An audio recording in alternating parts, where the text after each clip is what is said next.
Noakhali gas Noakhali দেন, ওখান থেকে আপনি সারা বাংলার বাকিটা দেন। নোয়াখালী বিভিন্ন জায়গা থেকে এই গ্যাস ঢাকা সহ সারা বাংলায় যাচ্ছে। আপনার মাধ্যমে মাননীয় জ্বালানি মন্ত্রীকে প্রশ্ন করতে চাই, এটা তথ্য দিতে চাই। নোয়াখালী জেলায় অনেক গ্যাস ক্ষেত্র আবিষ্কার হয়েছে সেখান থেকে, এবং আমার নির্বাচন সোনামুড়িতে 2টা গ্যাস ক্ষেত্র আবিষ্কৃত হয়েছে। নোয়াখালী বিভিন্ন জায়গা থেকে এই গ্যাস ঢাকা সহ সারা বাংলায় যাচ্ছে। নন ইনভার্টার এসির দামে ঘরে আনুন বিদ্যুৎ সাশ্রয়ী ইনভার্টার এসি। এখন 1.5 ton my one inverter AC মাত্র 48,900 টাকা পাওয়া যাচ্ছে মিনিস্টার শোরুমে।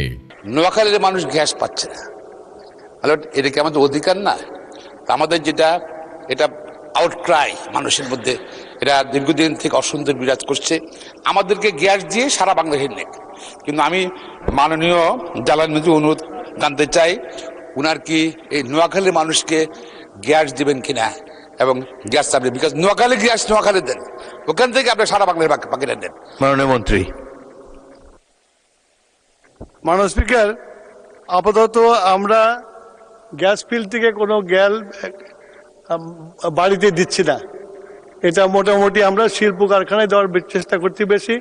যখন বাড়িতে যাওয়ার পরিকল্পনা হবে তখন আমরা দেব।